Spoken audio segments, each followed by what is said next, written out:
Hello everyone, welcome back to my channel. My name's Emmy. If you're new here, hi, welcome. Today we're going to get right into it. I'm going to be bringing you an Evermore lyrical analysis. I have spent the past week-ish kind of just diving into these lyrics, trying to understand what they mean, doing some research. So I hope to bring to you some comprehensive knowledge on most of the lyrics. I'm not going to go over every lyric. If I went over every lyric, it would be a 3-hour long video. We are trying to keep it concise, get the stuff you need to know, and move on. Disclaimer though, I do want to say that this is my own interpretation and you can have your own, you can watch this and still have your own. This is just based off of my interpretation, so keep that in mind. I'm not trying to tell you how to perceive a song. This is just how I took it as, and if you're curious, then keep on watching. Before we begin though, I just want to remind you that if you're not already, you can subscribe to my channel. I make videos here on YouTube about Taylor Swift and my life and fashion, so if you're interested, please hit that subscribe button. It really helps me out. So obviously we're going to go in chronological order of the album, so we're going to start with Willow. Verse 1. I'm like the water when your ship rolled in that night. So for me, Joe is the ship, Taylor is the water, and when a ship pulls into a shore, it kind of rustles all the water and it like creates chaos, and I take this as a metaphor for when Joe rolled in Taylor's life. He just created all this like new things. Someone on Genius also thought they were funny by suggesting that Taylor is wet like aroused. I don't think so, but nice try. Next line is rough on the surface but you cut through like a knife. This to me is kind of like how Taylor may be just trying to describe herself and how she feels she is perceived in her own like way, and how she's been like hardened and jaded by society, but Joe easily sees through this facade. The next two lines are, and if I was an open shut case, I never would have known from the look on your face. So on Google it says that if you describe a dispute or a legal case as open and shut, you mean that it's easily decided or solved because the facts are very clear. So for me, this is a metaphor for the relationship as well, that when Taylor met Joe, it was like she didn't even need to think about it. It wasn't even like she was sitting here contemplating her next move. It was like, oh, so I'm just gonna go with you. And the last line of the first verse is lost in your current like a priceless wine, which she plays on the double meaning here of current. So, you know, obviously the current of the waves that she was mentioning in the beginning, but then you can also relate it to like currency of the priceless wine. So all of this is obviously a metaphor for Joe and how he is so captivating to Taylor. Chorus. The more that you say, the less I know.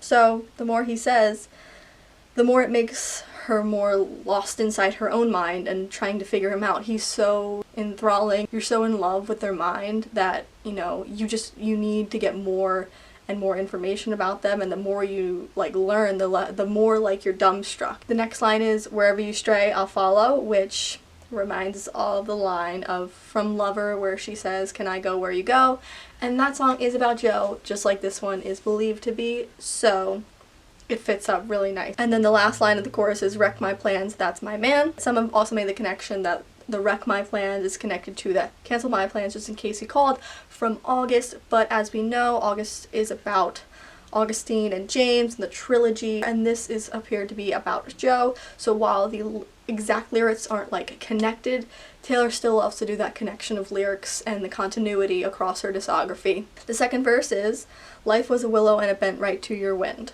So Google says that the willow tree gives us a hope, a sense of belonging and safety. And furthermore, it gives us the ability to let go of pain and suffering to grow new, strong, and bold. But on a more prominent website, thewillowsway.com, they state that one of the most valuable traits of the willow tree is its flexibility, being capable of bending into outrageous poses without breaking. So for me, this is kind of like what happened when, you know, Joe entered Taylor's life. He was this kind of sense of hope and safety and just like belonging. She kind of found her way in a sense, and she kind of bent right to him. She kind of was like a willow, and she kind of just accepted him like a tree. The next line is head on the pillow, I can feel you sneaking in, which, you know, they're just sleeping in the same bed. There's nothing scandalous. And the last two lines were like you were a champion ring, and if there was one prize I'd cheat to win.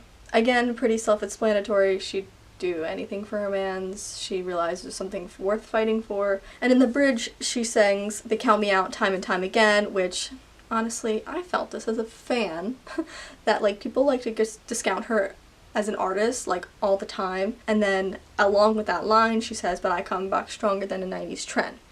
Now, our girl Taylor Swift, she has been in and out of the mainstream media for years and years.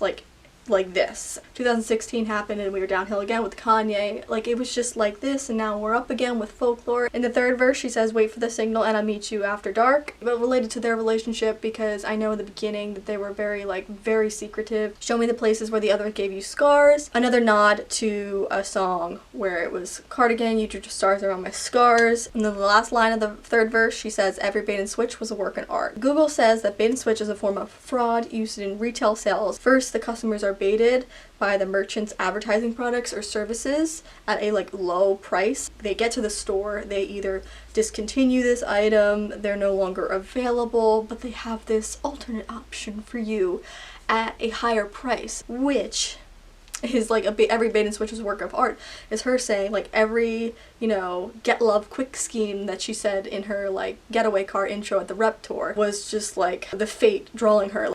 Champagne problems. Are we excited? I'm excited. So the first verse is, "You booked the night train for a reason, so you could sit here in this hurt."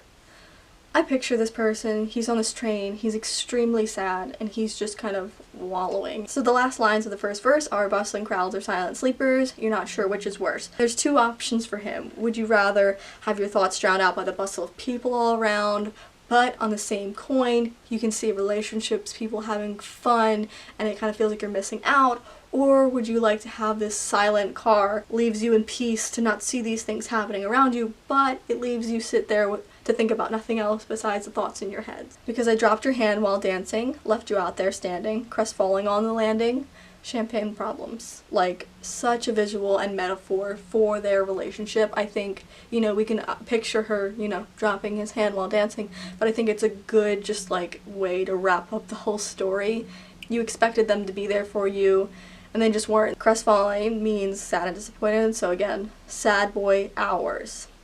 And then champagne problems. Let's dive into the meaning. So the saying champagne problems often means rich people problems, problem or dilemma that when compared to the issues of poverty, natural disasters, and war, it's not that big of a deal, but nonetheless provide individual struggles. The last definition I found was a small problem that isn't really much of a problem at all if you were sober, except you were too lit. Obviously this is Taylor effing Swift we are dealing with here, so it's going to have multiple layers. So first, obviously, with the definition of it being a minuscule problem, this girl could be singing about it being there's so much struggling in the world, and here I am with the perfect boy and the perfect, situation. But also on the same coin, since they were in college, there was the references of a tapestry and dorms. She genuinely maybe wasn't ever really too sober in a relationship. I don't know how much of this could be relatable to this song, because it sounds like they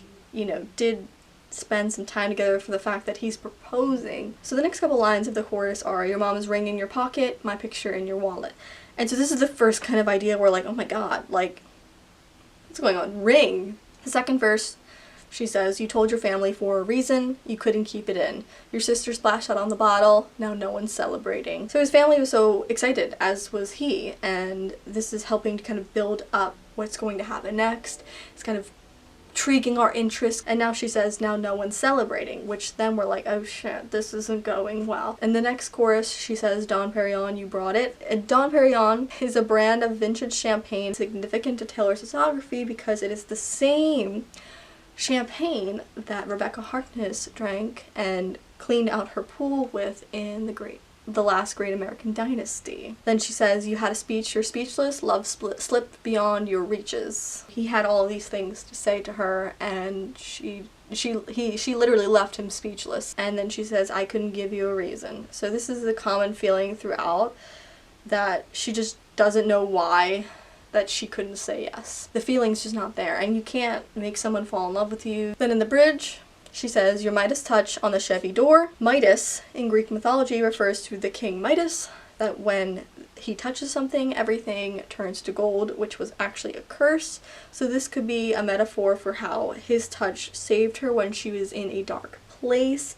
A Chevy is often seen as like this average brand of car, so obviously if someone touched it and it turned to gold, like solid gold, like that would be a pretty expensive car. She was kind of insinuating that he added a lot of value to her life, but maybe she didn't deserve it, like it was almost like a curse. And then she says, "This dorm was once a madhouse. I made a joke, well, it's made for me." And this girl genuinely believes she's crazy, and now she's making self-deprecating jokes. This could be a little point where we're kind of getting an insight into her own mind. There might be some just like mental health issues that she's dealing with. The next line she says, "1 for the money, 2 for the show." This is a common saying, 1 for the money, 2 for the show, 3 to make ready, and 4 to go. This expression comes from a children's rhyme, and children use it as a countdown starting before like a race or an activity. But it's interesting that she uses it here because it lines up quite nicely with the next line that she says, "I never was ready, so I watched you go." So 3 to make ready, 4 to go. But this girl is like, no, no, no, no. Whipping it backward, turning around, "I never was ready, so I watched you go." Then she said, "Sometimes you just don't know the answer till someone's on their knees and asks you. She would have made such a lovely bride. What a shame she's fucked in the head," they said. This seemed like a relationship where unfortunately one person was giving more of themselves than the other. And then she says, "What a shame she's fucked in the head," they said, is what puts it over the edge for I think a lot of people. I know that's when you're like, oh my god, like ouch. Like it kind of came for like an insecurity within my own self. I think the fucked in the head kind of goes a little along the lines of the thing like this dorm was once a madhouse, kind of like playing it back to maybe there's some underlying mental illness. And this idea kind of reminded me of what she was saying on peace, like would it be enough if I could never give you peace, but you'll find the real thing instead. She'll patch up your tapestry that I shred. So this is kind of shifting it to a new person where this girl is hopeful that you'll meet somebody that will patch up the damage that I did. And the tapestry I think was an interesting choice because it's a common thing, decoration to have in a dorm room. I think it was more like metaphorically she tore up his like experience. So the next song is Gold Rush, and it starts in the intro where she says, "Gleaming, twinkling, eyes like sinking ships on water. So inviting, I almost jump in." And this instrumental in the intro kind of reminds me of the feeling you get from the song and like the emotions she's trying to evoke from us. It's like you're angry because, you know, everybody wants this person and you're just like, I don't get it. Pretty and like tingly and you feel like you're like floating. It sounds like the lyrics are saying. Taylor loves her good sinking ship reference, which we saw in This Love, and as well as I Know Places, where she's like, "Loose lips sink ships all the damn time." So in the chorus she says, "But I don't like a gold rush, gold rush. I don't like anticipating my face in a red flush. I don't like that anyone would die to feel your touch. Everybody wants to." So a gold rush, it's actually an actual thing that happens when, you know, in history when they found a bunch of gold in a new location, everybody would actually rush to this spot to try to, you know, collect as much gold as they can. And this is kind of a metaphor that I think Taylor uses for a person that is seen as so valuable and shiny. In an actual gold rush, the gold is gonna run out. There's only so much to go around, and so, you know, by the time you get there, it's like, hey, we all out. Everybody wonders what it would be like to love you. Walk past, quick brush. I don't like slow motion, double vision in a rose blush. I don't like the falling feeling like flying it till the bone crush. So the line where she says, "I don't like slow motion, double vision in a rose blush," reminds me of like those romance movies where they do that like slow motion thing and they like stop the music and they like put a little lens on it. That scene in New Moon where Edward's like walking towards Bella and they're playing that rock song and they slow it down, his hair's blowing, and you're like, at the time I was like, oh my god, but now I'm like, oh gag. I still love Twilight, okay? And also this song was rumored to be about Harry Styles, because he was seen one time wearing a Eagles jersey. But also, it feels like in general that like Harry Styles is that kind of celebrity male that like all the girls are like, oh my god, he is it. Feels like the guy she's kind of singing about, but in a way that's almost nostalgic, like somebody she almost knew in high school. But you know Taylor, she loves to make things double meaning, so there could be 1,000 things that this song could be meaning, and we are just at her mercy.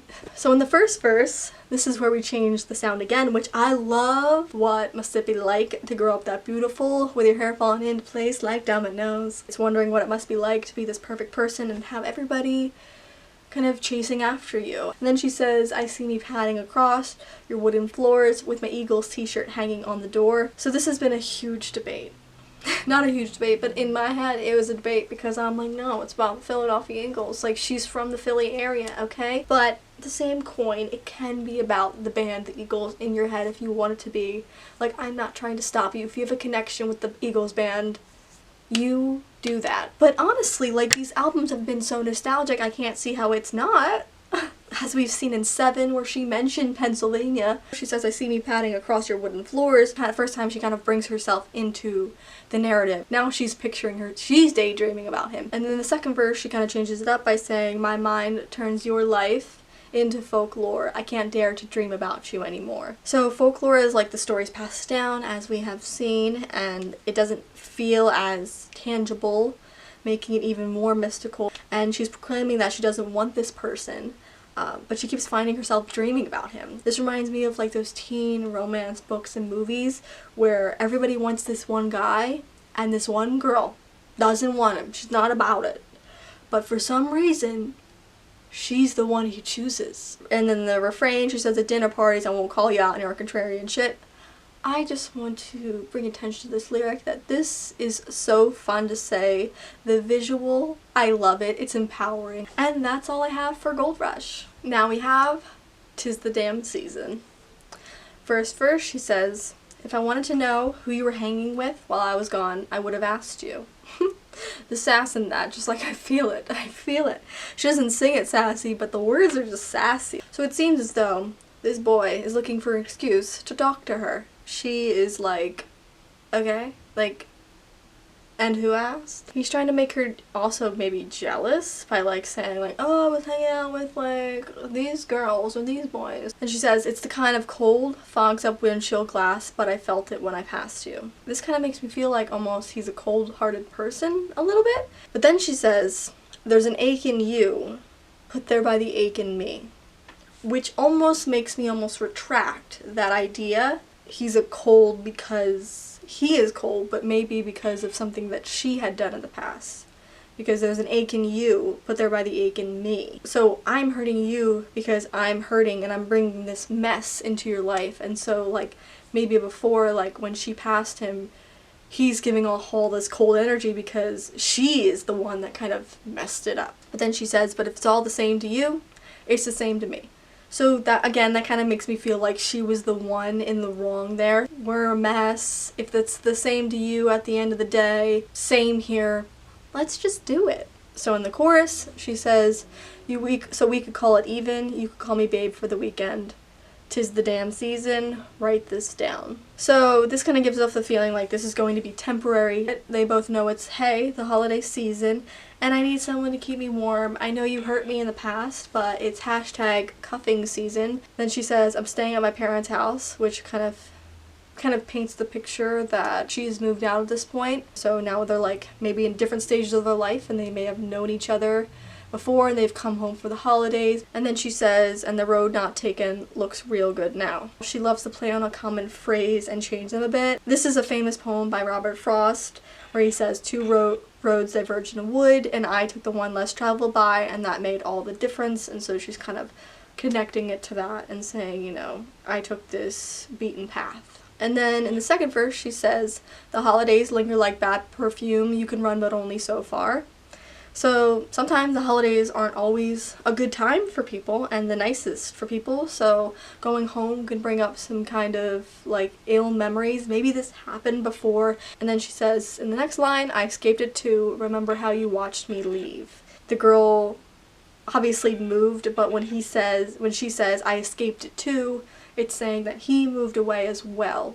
And then in the second chorus, she kind of changes the ending by saying, time flies, messy as the mud on your truck tires. And basically time can complicate things. Even like the idea of like wheels spinning and gaining more like wear and tear. of this mud. Things just get messy, as like life does when you grow up. The more people you meet, the further away you move. Then she says, now I'm missing your smile, hear me out, we could just ride around. So it sounds like she's also convincing him, like, he has been hurt in the past, he is cold, he is like, you hurt me. And she's like, hear me out, listen to me, like, we could just ride around. And then the bridge kind of break it down. She says, sleep in half the day, just for old time's sake. So she's kind of reliving in these teen years. And then she says, so I'll go back to LA, and the so-called friends who'll write books about me if I ever make it. And so it seems that he could have made comments about how, like, maybe she's changed when she went to LA, she's no longer the same person. And then she says, and wonder about the only soul who can tell which smiles I'm faking, and I know the heart I'm breaking is my own. So this boy truly understands her story, and they probably had this deep connection in the past. She's still wondering, you know, about him. She's still kind of putting on this facade that she's happy in LA. The last line I'm going to touch on is to leave the warmest bed I've ever known. And it's kind of like this, I love when she says this, because it's almost like your hometown bed is like, you know, where you were nurtured the most in your life. But you're still, you know, it's still not enough. You're still willing to get up in the middle of the night and, you know, go after something that you know will probably fail. So next we have tolerate it. So she says, I sit and watch you reading with your head low. I wake and watch you breathing with your eyes closed. I sit and watch you. I notice everything you do or don't do. She seems to be more focused on him than he is in her. This kind of paints the picture of she's paying attention to him doing all of these things, going about his day, reading, breathing. She's kind of consumed her whole life with this idea of this person, and she's so infatuated with him. And he's just like, you know, just going about his business, just reading a book, breathing, and he's just like, and she's just like, in the Apple Music interview, that things can be about different characters. She said, when I was reading Rebecca by Daphne du Maurier, and she was thinking, wow, her husband just tolerates her. She's doing all these things and she's trying so hard and she's trying to impress him. He's just tolerating her the whole time. So then in the chorus she says, I wait by the door just like a kid. Use my best colors for your portrait. Lay the table with the fancy shit. So she's waiting on this person hand and foot. She is waiting by the door. She's acting like a kid with excitement when he gets home. He is literally her world. She is like building up this person so high. And then she says, and I watch you tolerate it. So then that's where it's kind of crushing, because it's like she's putting so much of herself out there and he's just tolerating it. So she says, if it's all in my head, tell me now. Tell me I've got it wrong somehow. And so she wants to believe that she's not saying into the things. She wants to believe that he's into her as she would want. But she's kind of begging him at this point. And then she says, I know that my love should be celebrated, but you tolerate it. Which is just, ouch. Second verse, she says, I greet you with my battle heroes, welcome. I take your indiscretions all in good fun. So indiscretions are behavior or speech that displays a lack of good judgment. So she takes all of his, you know, poor decisions as like, oh, he's just being, you know, Harold or whatever. Excusing it as like a personality trait. I think a lot of times people will do. Well, the first time I listened around when I heard the line, you're so much older and wiser than I was like, yep, this is not about Joe. Taylor's older than Joe. But like, obviously, like if you listen to it more, it's obviously not about their relationship. And in the bridge, she says, while you were out there building other worlds, where was I? Where's that man who'd throw blankets over my barbed wire? So she's kind of suggesting, where is that man that dove into my world before, took me for who I was, knew I had some baggage, yet still came anyways. He put a blanket over my problems and my guard and came to me. And where is that guy now? He's disappeared. Your interest is just gone. Where was I in your plans? And the barbed wire line could also be connected to invisible string, like she likes to do, or something wrapped around all my past mistakes and barbed wire. Next line she says, I made you my temple, my mural, my sky. Now I'm begging for footnotes in the story of your life. Oof, flames coming off that line. So basically she hasn't made it in any major parts of his life, even though she has made him her world. A temple is like a place of worship, a mural it takes time and dedication, and the sky is literally consumed by everything. But he won't even add her to the footnotes of his story, something an author adds after the end of the novel to add further explanation without putting the meaning in the book to divert the storytelling. So it's kind of like he won't even put the definition of her in the story that would not divert his grand scheme plan of life. And then she says drawing hearts in the byline, which a byline is like a line in a newspaper naming the writer of an article. So basically means she's infatuated with him, drawing all these hearts around his name like you would like a kid. And then she says, you assume I'm fine, but what would you do if I lied? Basically her saying like, you take me for granted. And then she says, break free and leave us in ruins, took this dagger in me and removed it, gain the weight of you then lose it, believe me, I could do it. So she could leave him is what she's telling him. She believes she could do it, take the pain herself and walk away. She gained the weight of this relationship and this pain, this sorrow, insecurity, and lose it, take it away, take the dagger out. She could do it. She's telling him, believe me, I could do this. But then we get to the last line, and that's where I think it kind of tells us what actually happened. And she says in the outro, I sit and watch you. This makes me believe she's saying all these things like, believe me, I could do it. Believe me, I could walk away. But that she doesn't actually do it. So that was Tolerated.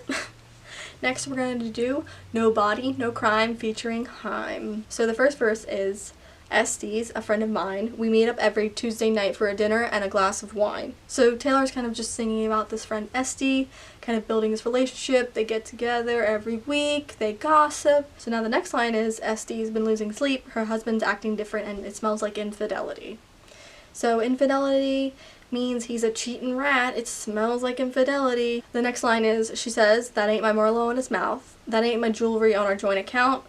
No, there ain't no doubt. I think I'm gonna call him out. Like, Estes gonna go up and like, you be cheating. And her man smells like these other girls in the wine. She's seeing the jewelry purchase on their joint bank account that they share together, and she's like, who are you buying jewelry for?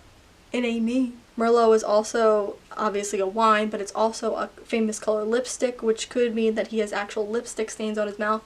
I think that's less likely. I think she's more so just like smelling the Merlot on his mouth, like when she kisses him. She says, I think he did it, but I just can't prove it. I think he did it, but I just can't prove it. No body, no crime, but I ain't letting up till the day I die. It's interesting about this line because she does have proof with the jewelry, the joint account, I would argue, but I guess they're looking for absolute evidence. And then she says, I ain't letting up till the day I die. And she really doesn't. SD wasn't there Tuesday night at Olive Garden, at her job, or anywhere. So she's missing, and we're like, oh god, she called him out, what went down? So she could have just ran away at this point because he's cheating. But it's more likely that he killed her. Oops. Because she called him out. And now the mistress sleeps in SD bed and is taken over, and Olive Garden also, funny enough, was founded in December 13th, 1982, the same birthday as Taylor. The next line is, he reports his missing wife, which he's probably trying to cover up for the murder and make it look like he's looking for his wife. He killed her. But he's trying to play along. And then the next line is, and I noticed when I passed his house, his truck had got some brand new tires. So more than likely he used his car in the act of murdering his wife so that he could make his getaway. But now these tires are, you know, evidence of the guilt. So we want to clean up our tracks. The next line says, and his mistress moved in, sleeps in Estes' bed and everything. So like now it's obvious, yet it's not enough to convict somebody. So now we're like, ooh, where's Estes? The mistress moved in, what's going on? And then the same chorus, I think he did it, but I just can't prove it. So now, you know, Taylor and the sister, Danielle, is like, we think he did it, but we can't prove it. So, and then in the third verse, she says, good thing my daddy made me get a voting license when I was 15, and I've cleaned enough houses to know how to cover up a scene.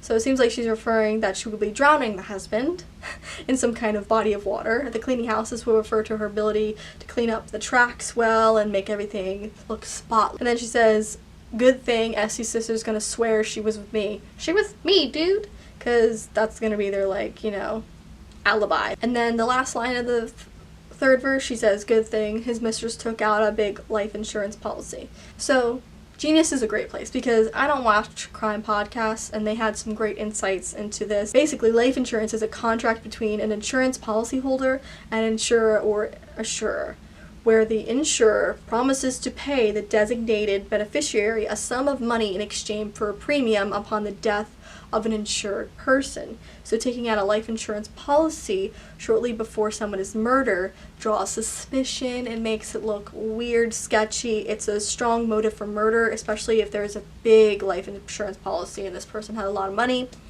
And it's circumstantial evidence that suspect they knew the victim would die soon. So it's almost like the mistress knew he was gonna get murdered and like he was in on it. Maybe Taylor tipped her off. Who knows? How would the mistress know she was going to die? I think it's more likely that she just did it because she was maybe looking for money and she was expecting him to die anyways.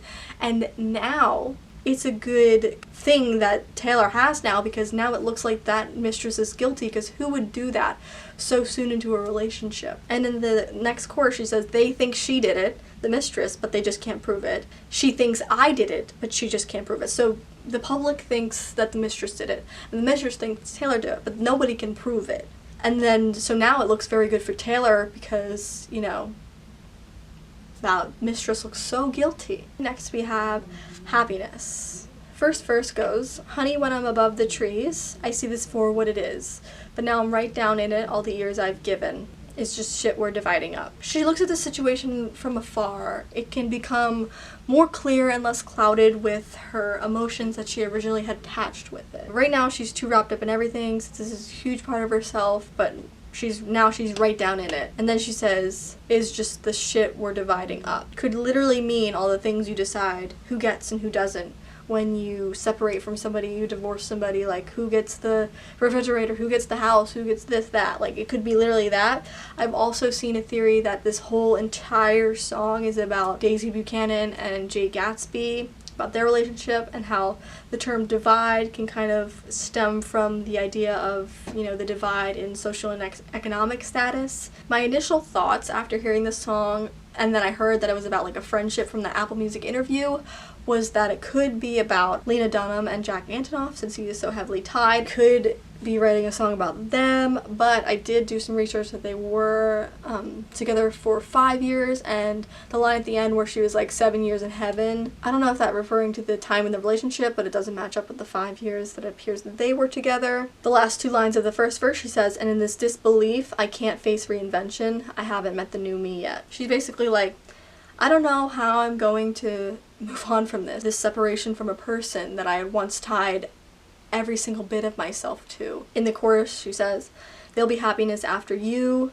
but there was happiness because of you. Both of these things can be true. There is happiness. So this kind of seems like this person is accepting the relationship for what it was and realizing that they will eventually be happy again, but you no longer have this person in your life. It's kind of this mature way of looking at a relationship. We were happy when we were together, but now we're no longer happy, and I can be happy again. The post-chorus, she says, past the blood and bruise, past the curse and cries, behind the terror and the nightfall, haunted by the look in your eyes. So she's again trying to see past all these hurtful and sad things, and then after she states all the things, she says, leave it all behind and there will be happiness. Just like she's trying to say, move on, leave it all behind, past all the blood and bruise. The second verse she says, tell me, when did your winning smile begin to look like a smirk? So when did things go wrong? When did your greatness become tainted with something sour? Like this smile. The smile might not have changed, but to me, my perspective of it has changed. Next she says, when did all of our lessons start to look like weapons pointed at my deepest hurt? Just basically saying, when did everything we fight for together seem to go against me? When did everything good about us come back to hurt us? This person so close to you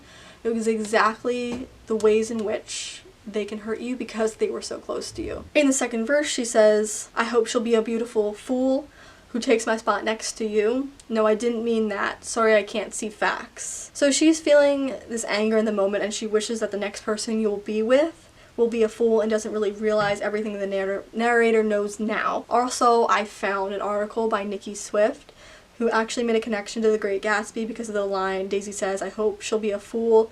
That's the best thing a girl can be in this world, a beautiful little fool. And it's also interesting because later in the song when Taylor says, all you want is the green light of forgiveness, in The Great Gatsby is almost closely associated with the green light. He is the one who obsessively stares at this light at the end of Daisy's dock, dreaming of reuniting with her. And then the next post-chorus she says, around our great divide there is a glorious sunrise, dappled with the flickers of light. So a divide, again, meaning the breakup of divorce. This glorious sunrise she's talking about seems to be thinking of the relationship as a whole that has flickers of light, meaning there was a dark and sad moment in it too. So she's also remembering the good times, because you can't help but do that too. And then, it's important to note, she says, from the dress I wore at midnight, leave it all behind. People have been connecting to, like, Daisy Buchanan at Jake Gatsby's party. And in the bridge she says, I can't make it go away by making you a village. You know, creating a bad image of this person for her won't erase anything from her mind. So she thinks that she shouldn't even try to do that, and that it won't be worth it. You should try to be mature about this. Then she says,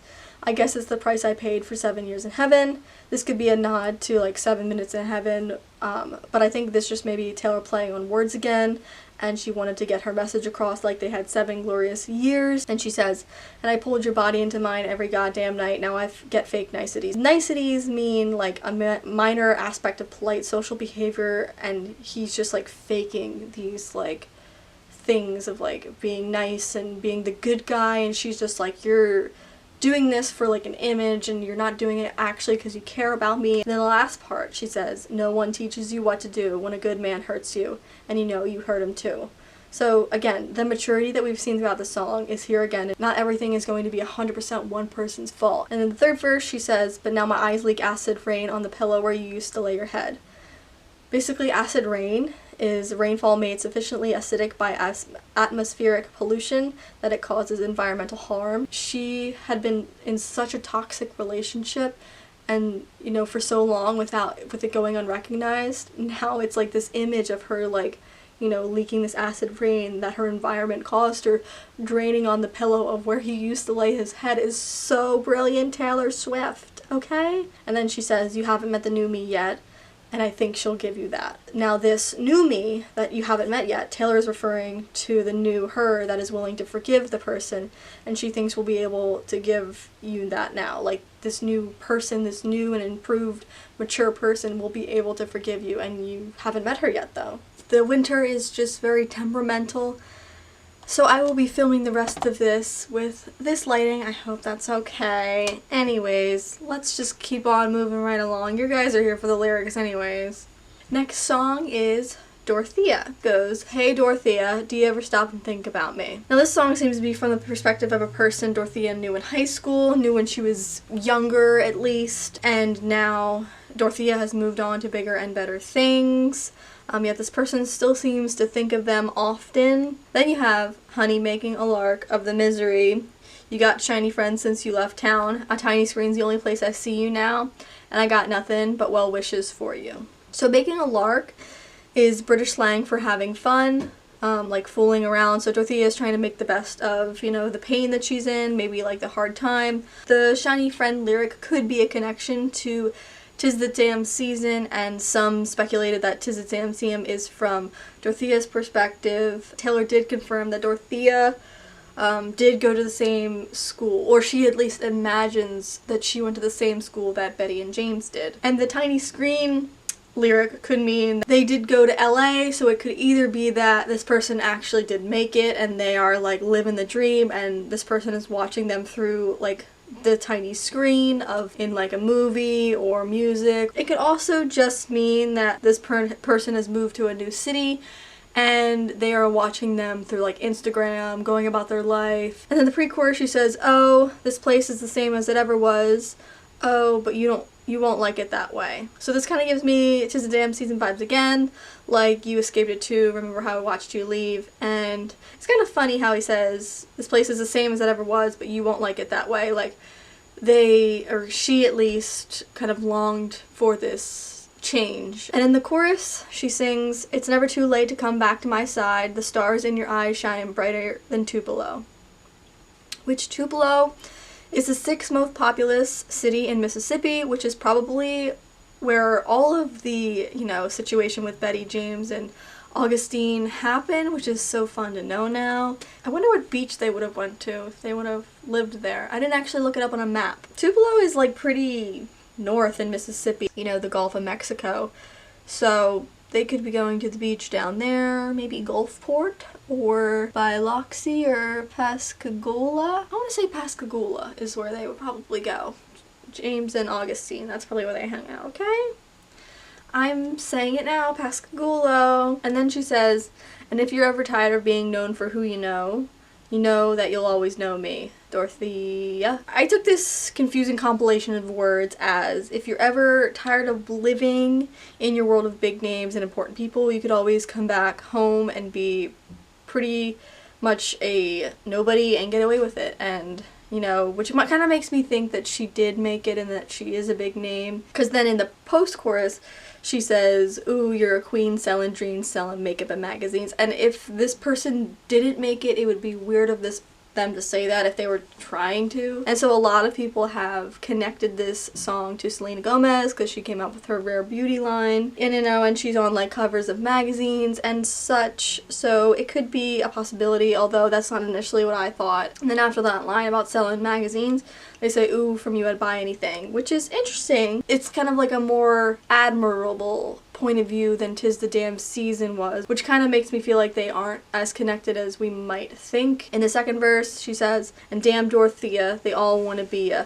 but are you still the same soul I met under the bleachers? Well, are you the same person I met under the bleachers in high school when we both knew each other? Are you still like that daredevil that would skip prom? You didn't care about the stupid, you know, prom, and you didn't care about the superficial things. You liked real relationships, and it just reminds me of celebrities in general. They're not the same. No one's the same though. So, and then she's in the pre-chorus again, she says, ooh, I guess I'll never know. Ooh, and you'll go on with the show. This person is just confessing this to themselves and they aren't actually reaching out to Dorothea. It seems like a daydream. And maybe it could have happened before 'Tis the Damn Season, but it's unlikely. This seems more lighthearted. It seems more just like a high school crush. And that is all I have for Dorothea. Hello everybody, it's Editing Me. Hi. So basically, this is going to be part 1. You will get part 2 next week. This video is just getting way too long. It was 40 minutes, so I decided to cap it. And you'll see the other 7 songs next week. They're already recorded, so don't worry about it. They just need to be edited. Anyways, thank you so much for watching. Peace out. Kisses, bitches.